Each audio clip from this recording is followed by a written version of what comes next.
कुछ दिखाना पड़ता है, काम करो तो नाम होता है। मैं काम करके नाम कमाता हूँ। हर एक काम के लिए मुझे कॉल आता है, मतलब अच्छे ही काम, बुरे काम का तो एक कोई उंगली भी नहीं उठा सकता। लेकिन आज हमारे समिति को एक विजय प्राप्त हुआ है। पहला जीआर निकला, दूसरा जीआर निकल के कतार पे है।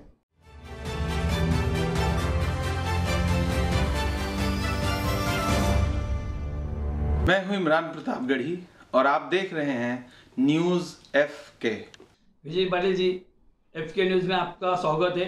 विजय जी, आप 14 गांव के कर्मनगर सोसाइटी के क्या है? जय महाराष्ट्र, जय भारत। पहले तो सबको मेरी पहचान कराना चाहता हूँ। विजय मदन पाटिल, करमनगर हाउसिंग सोसाइटी। यह बड़ी सोसाइटी है, दहीसर पिंपरी के बीच में। एकता वजन काटा बस स्टॉप आता है, वहाँ पे मैं 4th फेज का चेयरमैन हूँ। और शिवसेना मध्यवर्ती शिवसेना शाखा दहीसर, वहाँ का शाखा प्रमुख हो दहीसर गाँव का। एक हमारी 14 गांव की एक कमेटी है, 14 गांव सर्वपक्षीय विकास समिति, उसमें मैं सचिव पद पे हूँ। और मेरे एक संगठन है स्वराज्य रक्षक संगठन, उसका मैं अध्यक्ष हूँ। तो मेरे संगठन में एक 90-100 तक सदस्य लोग भी हैं। और उसमें जो भी है, मतलब अच्छे काम आज तक के 4-5 साल से करते आ रहे हैं। और पहली बात तो 2023 नए साल की सबको हार्दिक शुभकामनाएं। धन्यवाद। नवीन वर्ष सुख समृद्धीचा आणि भरभराटीचं जावो सर्वांना। सर, 2022 में आपने जो काम किए थे और आपके बीच में जो काम में अड़थड़ा जिन्होंने आपको तकलीफ दी थी, उनके बारे में आप क्या कहना चाहेंगे? देखो कैसा रहता है, हाथी चले रोड पे तो कुत्ते भूखे हजार, एक मन है। तो हाथी चले तो चलते रहने का, हम भी हाथी की तरह है, चलते रहने का। पीछे से कोई पत्थर मारे भूखे, उनके ऊपर ध्यान नहीं देने का, यह हमने माइंड में रखा है। हमारे तरफ से जितने काम हो रहे हैं अच्छे काम ही हो रहे हैं। आज तक किसी भी पब्लिक को पूछेंगे सोसाइटी में करमनगरी में कि विजय पाटिल ने आज तक क्या क्या काम किए हैं, तो सब बताएंगे। आज तक कुछ भी प्रॉब्लम होता है करमनगरी में तो पहला कॉल मुझे आता है। किसी का अड़चन, किसी का प्रॉब्लम, हर एक काम के लिए मुझे कॉल आता है। मतलब अच्छे ही काम, बुरे काम का तो एक कोई उंगली भी नहीं उठा सकता। और सोसाइटी में आपने जिन लोगों को हेल्प की, सोसाइटी में जो काम बाकी थे, तो आपने वो किस तरीके से और किस पद्धति से की थी आपने जो काम है? आज तक हमारी करमनगरी हाउसिंग सोसाइटी बिल्डर से 2005 में हैंडओवर की। हैंडओवर करने के बाद एक 5-6 साल तक दूसरे अध्यक्ष थे चेयरमैन पद पे। उसके बाद में 2 साल मुझे हुआ चेयरमैन पद मिलने के बाद। तो 5 साल में कुछ काम नहीं हुए थे। मतलब जैसे बिल्डिंग बने थे, प्लास्टर गिरने वाला था, कंपाउंड गिरने वाला था, वो नाले पैक थे और ड्रेनेज टैंक फुल हो चुकी थी, किसी ने ध्यान नहीं दिया था। जैसे मैं 2 साल हो गए मैं पद पे चढ़ा, तो आज तक गिने चुने 10-12 काम ऐसे हो गए कि पब्लिक भी खुश हो गई। और दूसरी बात तो विकास समिति, जो 14 का विकास समिति है हमारी, उनके मार्फत जो नवी मुंबई महानगर पालिका, अभी पहला जीआर तो निकल गया। आज तक 7-8 या 9 साल से हम लोग झगड़ रहे थे, नगर पालिका महानगर पालिका चाहिए। लेकिन आज हमारे समिति को एक विजय प्राप्त हुआ है। पहला जीआर निकला, दूसरा जीआर निकल के कतार पे है। और कभी आपको ऐसा लगा कि कर्मनगरी के जो रहवासी है उनको कोई तकलीफ कभी हुई क्या, या तो कभी कोई अड़चन या कोई प्रॉब्लम आए थे क्या आपके पास? और कर्मनगरी के बहुत से रहवासी आपके पास आए होते? आज तक मैं देख रहा हूँ 9 साल से, 9 या 10 साल हो गए। मतलब यहाँ पर हमारे गांव वाले कुछ लड़के लोग बाइक चलाते थे, राइडिंग करते थे। करमनगरी के रहवासियों को थोड़ी तकलीफ भी हो रही थी उससे। बूढ़ी लोगों को आने जाने को, चलने को तकलीफ हो रही थी। मतलब कर्मनगरी में जो भी प्रॉब्लम होते थे पहले आपको कॉल आता था, मतलब आप Yes. उस टाइम पे उनका कॉल लेके फिर आप उनके हेल्प के लेते थे? हेल्प के लिए तुरंत, मतलब आधी रात को भी 2014 या कुछ 15 में भी कुछ हमारी सोसाइटी में 2 मर्डर हो चुके थे। एक लड़की, उनकी माँ, ऐसे 2 मर्डर हो चुके थे।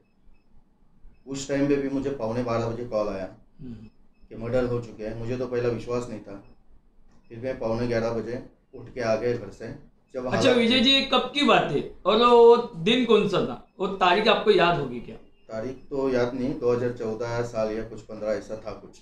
लेकिन उस टाइम आया मैं 11:15 बजे, पूरा बेकार हालत थे वो। 2 मर्डर, लेडीज़ के मर्डर, महिला के, तुरंत मैंने रायगढ़ पुलिस स्टेशन में कॉल किया, डीसीपी साहब को फ़ोन किया, एसीपी साहब को फ़ोन किया।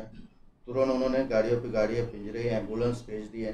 तहकीकात करने के बाद हम लोग सुबह 5:30 बजे बॉडी या जब एम्बुलेंस पे डाली तब मैं घर पे गया। मेरे साथ में कोई पदाधिकारी थे सोसाइटी के 4-5 जन। उस टाइम पे 4-5 जन ही थे हम लोग। मतलब उस टाइम पे थोड़ी पब्लिक भी कम थी सोसाइटी में, डर के मारे नीचे भी नहीं उतरे। लेकिन हम 5-6 जन लड़के लोग थे। हमने बॉडी एम्बुलेंस पे डालने तक सुबह 5, 5:30, 6 बजे तक हम लोग उठ गए। मेरा एक क्वेश्चन है कि यहाँ पे जो ये रोड बन रहा है, अभी ये रोड के बारे में कोई बोले कि निधि की वजह से प्राप्त हुआ है या आधा रोड बाकी है, आधे रोड की वजह से काम रुका हो, तो इसे क्या कहना चाहेंगे आप? अब ये एकता वजन काटा से लेके करम नगरी तक एक 500 मीटर का रोड है। तकलीफ इतनी नहीं हो रही थी, लेकिन आज आमदार निधि माननीय सुभाष जी भोईर साहब और जिला परिषद सदस्य रमेश पाटिल जी साहब, इन्होंने जो थोड़ी बहुत तहकीकात करने के बाद 2-3 टप्पे में काम लाए। आज ये 2 टप्पा का काम 33 लाख का हुआ है। अभी बाकी का काम भी डाले हैं वो लोग। जैसे वो 2 टप्पा पे आते तो पूरा रोड भी हो जाएगा।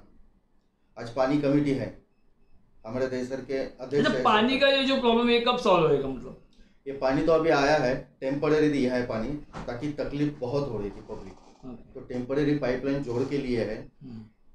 टेम्पररी जोड़ने के बाद अभी सब जिनको जिनको पानी जाएगा वो सोसाइटी के अध्यक्ष देख रहे कैसे रूम तक पहुंचेगा, हर एक ओनर तक, हर एक भड़ोतरी तक कैसा पहुंचेगा बिल्डिंग में, उसका साटा कहाँ किया जाएगा, मोटर कितने लगेंगे, वो सब बजट निकाल के हर एक को पानी मिले, ये हम लोग भी देखते हैं हमारे तरीके से।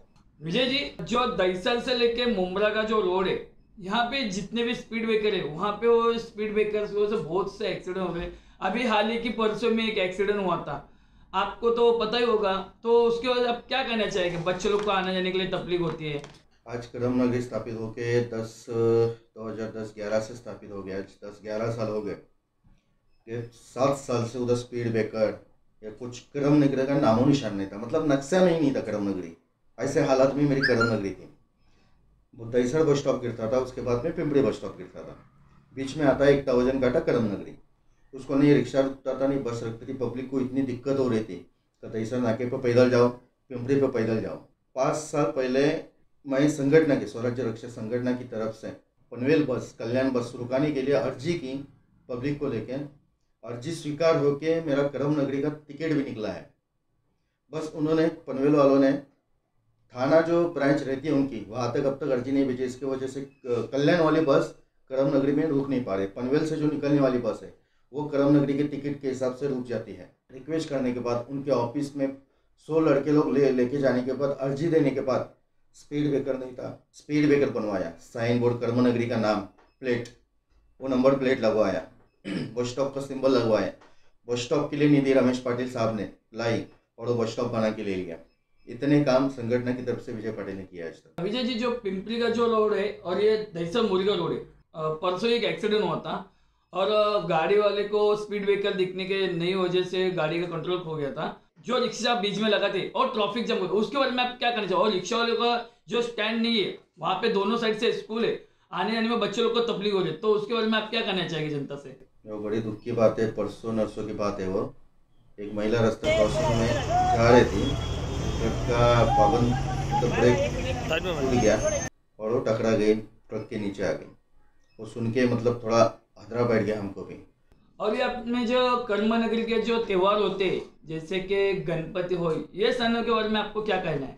मार्च 2018 में स्वराज्य रक्षा संगठन जैसे स्थापन किया, उसके बाद गणपति उत्सव पहला साजरा किया 5 दिन का। हमारे सदस्य 100 तक सदस्य हैं। फुल एंजॉय, फुल विसर्जन को एंजॉय करते थे। उसके बाद में नवरात्र आता था, 9 दिन बच्चों के खेल, स्पोर्ट, महिलाओं के खेल, ये सब होता था।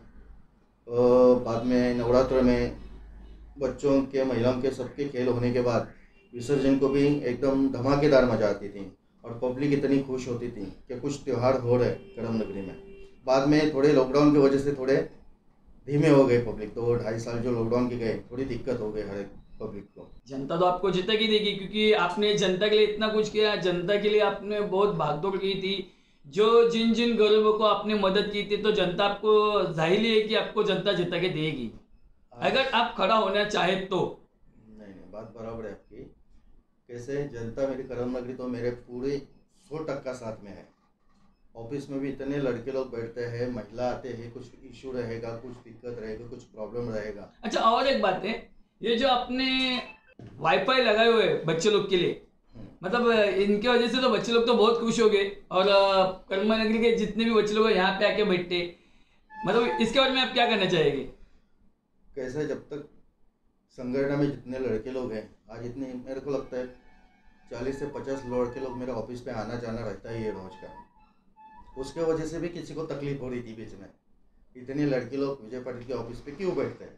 तो सामने वाले भी ऐसे करते हैं कि उनके घर पे जाके बोलते हैं विजय पाटिल के ऑफिस पे मत भेजो लड़कों को, वैसा है वैसा है। तो लेकिन कैसे जिसका नाम रहता है ना, काम के वजह से नाम होता है, बराबर। कड़क कपड़े पहन के नेता बन के घूमना तो नाम नहीं होता है, कुछ दिखाना पड़ता है, काम करो तो नाम होता है। मैं काम करके नाम कमाता हूँ। लोग ऐसे भी है यहाँ पर कि तुम मुझे सेठ बोलो, दादा बोलो। मैं आज तक कोई भी आदमी बोलेगा मेरे को सेठ बोलो, साहब बोलो, दादा बोलो, लेकिन आज बूढ़े लोग भी मुझे दादा करके पुकारते इधर। क्यों? कुछ तो इज्जत है अपनी, इसके वजह से दादा करके बुलाते हैं। विजय दादा, बूढ़ा भी है तो विजय दादा बुलाते हैं। क्यों? उससे छोटा हूँ ना मैं, तो कुछ तो रिस्पेक्ट कर रहे, कुछ तो उन्होंने जान लिया मेरे को कि विजय पाटिल क्या चीज़ है। आज मेरे काम नहीं रहते तो मेरे को कौन पूछता कि यहाँ पर आज इतने साल से मैं काम कर रहा हूँ, आज के हर एक मन में मैं बैठा हूँ कि हमारे हक का आदमी है विजय पाटिल। आधी रात को कॉल करो उठाता है, कुछ इश्यू हो दौड़ के आता है। ये थे विजय पाटिल जी, जो मध्यवर्ती शिवसेना शाखा दहीसर शाखा प्रमुख स्वराज्य रक्षक थे। इन्होंने FK न्यूज़ को बहुत अच्छी तरह से बाइट दी। विजय जी, मेरी मनोकामना है आपके पीछे कि आप तरक्की करें, आगे जाए, और आने वाले इलेक्शन में ज़रूर आप खड़े लीजिए, ये मेरी इच्छा है। धन्यवाद। न्यूज़ FK में आपका धन्यवाद। हमारे चैनल को लाइक करें, सब्सक्राइब करें, बेल आइकन दबाना ना